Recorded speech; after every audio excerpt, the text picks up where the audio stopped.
Foi muito legal um dia que a gente pregou, eu não lembro nem quem pregou lá na igreja, mas foi uma mensagem escatológica, explicando a escatologia e explicando o que aconteceria na vinda de Cristo com as nações e tal. E aí terminou a pregação, eles subiram para cantar uma canção muito conhecida. Mas, cara, foi assim, parecia que nós estávamos cantando a primeira vez aquela música, mas é muito conhecida, que é Leão de Judá. E aí a gente percebeu quantas pessoas não cantaram essa vida inteira e não tinham entendido. E ao entender a sensibilidade, foi lá em cima, que é: ouve-se o júbilo de todos os povos. Os reis se aquela coincidência. Os reis se dobraram ao Senhor. Então, ao ter acabado de ouvir a pregação de que ao voltar todas as nações se prostrarão, ouve-se um brado de vitória. O dia do Senhor, o dia do Senhor é um termo teológico profundo, né? Aí tem uma outra parte que ele fala... e os povos verão e virão. Então os povos verão e virão, vão vir, né? A Sião aprender a sua lei, pois a sua justiça governará. E era a pregação, né? Dos povos vindo até Sião, e a lei do Senhor vai ser a lei do mundo inteiro e tal. E aí uma música cantada há 30, 40, sei lá, 50 anos. E ela fez veio todo com sentido. intensidade. Então não precisou aumentar a voz, foi aumentar a sensibilidade, né? Perfeito. Com entendimento. Nossa, perfeito. E quantas vezes as pessoas não devem ter cantado essa música sem fazer ideia do que até significa fez a dancinha. isso? Leão de Judá.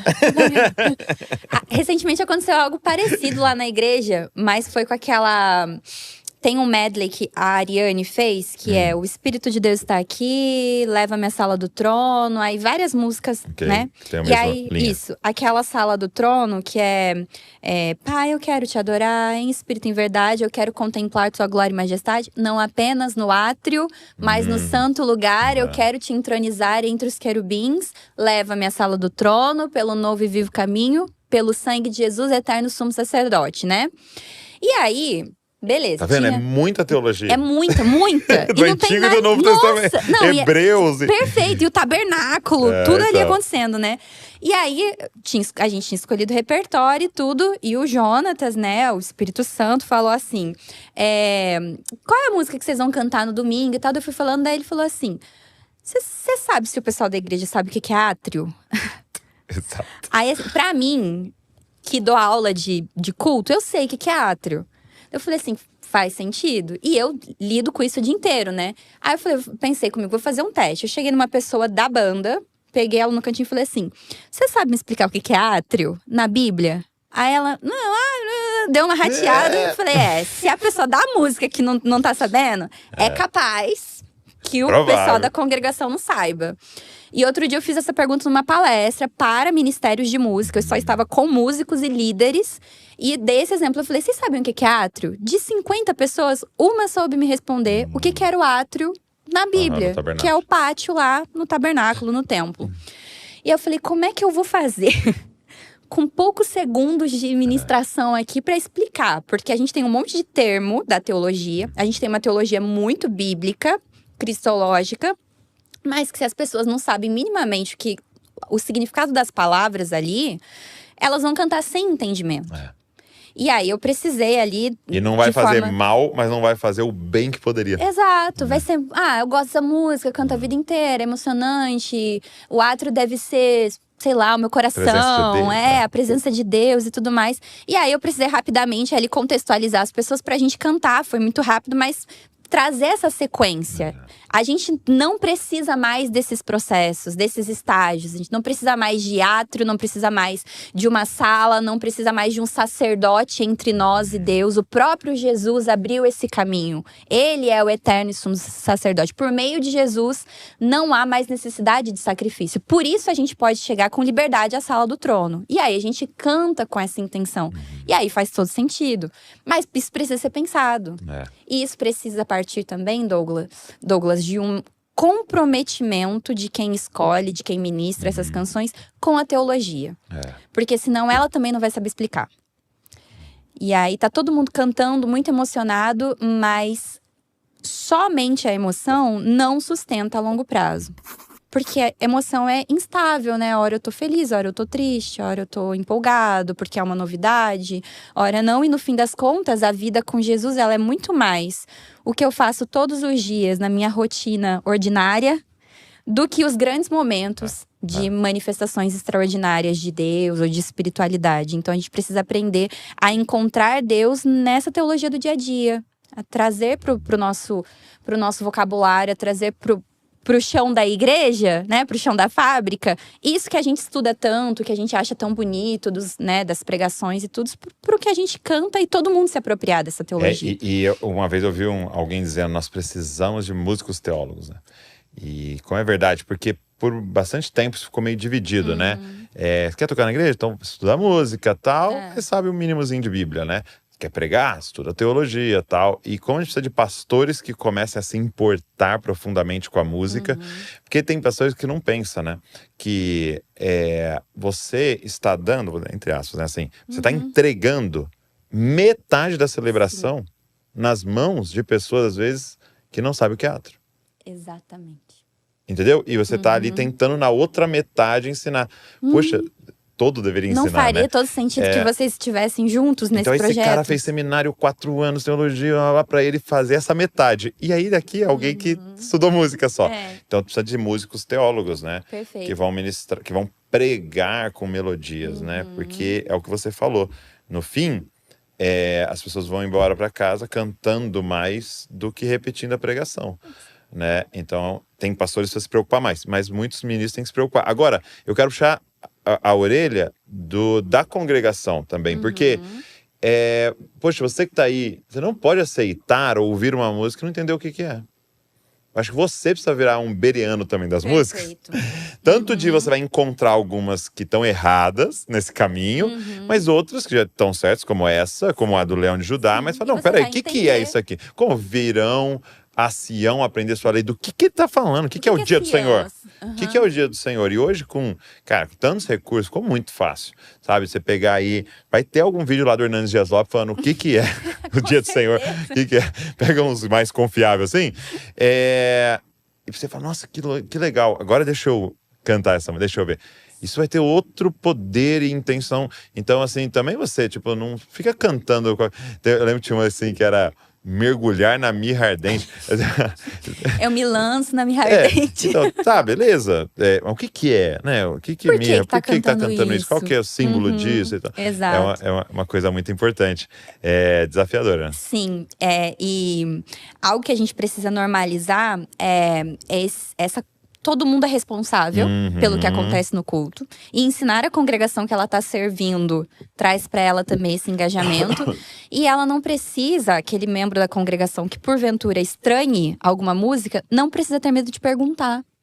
E uma vez eu fui constrangida por uma irmã da igreja. Legal. Porque a gente estava cantando. Tava cantando um hino, inclusive. Não me lembro agora qual era o hino, mas eu acho que tinha a palavra sina no hino. E a gente cantando alguma coisa, eu acho que era sina. E aí, quando terminou lá, eu passei perto dela, ela segurou meu braço e ela falou assim, o que é sina? E na hora eu fiquei tão assim, atônita, que eu nem soube explicar também. Eu falei, meu Deus, a gente tá cantando um negócio, a irmã não sabe cantar. Eu pensando, por que a gente tá fazendo isso? Aí você começa a se puxar pra responsabilidade. Então, que bom que ela veio e me perguntou. Mas muitos não fazem porque acham que não podem questionar. Ou que eles não… eu não sei cantar porque eu que sou incapaz. Eu que não tenho tanto conhecimento quanto o pastor que tá cantando isso. Quanto o ministro que tá cantando isso. Mas pode e deve existir essa liberdade. Porque a congregação é o nosso termômetro. E aí a gente precisa entender se a congregação está nos acompanhando também, né? Então não deveria ser um problema sermos questionados. Essa questão do culto e do servir tem uma intersecção muito interessante, né? Que é para Deus, mas é para a congregação, né? Então é a palavra de Deus na língua dos homens, né? A adoração, mas é porque esse fenômeno que é estranho em alguns momentos, né? É o orar em público, né? Que você tá orando no microfone, você tá falando com Deus, mas com pessoas ouvindo. Sim. Então, e as pessoas estão concordando. Considerar as duas coisas, né? Isso aí. Nessa linguagem, né? Então, é esse desafio, né? A congregação sabe essa palavra. Eu lembro uma vez que no exemplo de pregador, né? que o cara preparou uma pregação e ele foi pregar numa comunidade carente. E aí ele foi pregar sobre... Ele queria falar sobre o perigo da pornografia online e tal. E na época, quando ele foi pregar, ninguém tinha acesso a computador e nada, né? Oh, meu Deus. Então, assim, ficou... Então, assim, pessoal, é a coisa certa... Mas no lugar tem que errado, reconhecer aquela congregação que eu tô ler diante. o contexto. Muito, muito interessante isso que você falou. E eu me lembrei de um dos movimentos que a Reforma empreendeu no que diz respeito ao culto, que foi justamente trazer tudo para a consciência da congregação. Tá. Então, você tinha uma estrutura de celebração litúrgica, de missa, que muitas vezes a gente acha que a missa inteira era em latim, né? E não necessariamente, sabia? Okay. Então, podia acontecer, né? Mas tinham momentos no vernáculo e eles tinham também uma espécie de boletim que explicava o que acontecia. Mas a maior parte era feita em latim. E aí as pessoas analfabetas, então nem mesmo o boletim ia ajudar, não sabia ler, né? Ok. E aí um dos empreendimentos da reforma foi… Todas as músicas têm que ser no vernáculo e todas as orações também. Porque a congregação não pode concordar com o que ela não entende. Uau. Então, se vai dizer amém, tem que entender. E aí, a gente que ora lá no microfone tem que fazer com que essa linguagem das orações seja compreensível. Nossa, isso é muito importante. Senão a gente manda um amadíssimo Deus, estamos genuflexos aqui, Senhor, esplendoroso. Eu lembro que no domingo tem uma música… A pessoa não tá entendendo nada. E a música no domingo era… Tens preeminência em tudo que eu fizesse. Preeminência. E aí eu falei, será que a galera sabe? Será que o pessoal sabe o que é preeminência? Assim, Essa palavra dá pra bonita? entender o contexto ali da música toda, sim. né? Seria isso, tipo, vai lá no Google e coloca preeminência, significado. Aí você fala, legal, agora eu vou orar. Agora eu vou cantar. Vou cantar. Apropriado. Eu lembro, isso aí que você estava falando da oração, que eu fui visitar uma igreja e com outro pastor que era daqui da igreja do meu pai. E aí a gente estava lá, tal, que era a igreja de um conhecido nosso, lá em Santo André, acho. E aí, no dia do culto, eles estavam consagrando um casal a presbíteros e tal. E aí ele chamou lá o casal, a igreja toda feliz e tal. E aí ele falou assim, então aqui, quem concorda com o irmão José e a irmã tal estarem no presbitério, diga amém. Aí eu, amém. Aí o cara do meu lado, pastor, você conhece ele? Eu falei, não, mas… Como é que você então, concorda? Como é que você concorda com ele? Como é que você aprova a vida dele? Com tanta… Eu sigo a multidão aqui. E assim, aquele dia eu parei e pensei… Às vezes a gente só vai na onda, tão né? automático, né? Tipo, tá todo mundo falando amém. Eu vou Se amém é a resposta certa, aqui, né? Deve estar comprometendo aqui. E o poder disso, né? De tipo, Sim. não, tô concordando com o que eu entendi. Que eu, né, sei. E dá essa possibilidade de concordar. Né? Não deixar a pessoa… Senão a gente volta pro tempo medieval. Só segue o que eu tô te dizendo. Não, ela tem que entender. E aí fica aquele negócio místico que é quase vai lá no domingo que dá sorte lá. Isso, né? isso aí. Cumpre suas obrigações. Transformação, entendeu? Isso aí. Obrigado, Mariane. Tenho imagina. abençoado demais. Ó, pra todo mundo tá aqui, Música Igreja, vou deixar o link aqui na descrição, tá? Pra você